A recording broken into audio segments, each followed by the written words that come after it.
शासनाला विनंती आहे बाबा, एक पाल्याचा पालक न्याय मागते, दोषींना प्रशासकीय गुन्हे दाखल करा। कालच्या 30 तारखेचा BOचा अहवाल आलेला आहे EOला की जिल्हा परिषद शाळा सरगावचे गुरुजी कर्तव्यात दोषी आहेत, कसूरदार आहेत। त्यांना अहवाल येऊन सुद्धा इथल्या EO काही करत नाहीत आणि सुखाशिरी कोणालाही वाटत नाही सरणावर बसावं म्हणून।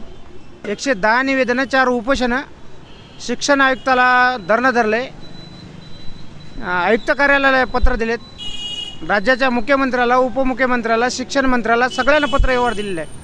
अजून यांना घाम फुटत नाही।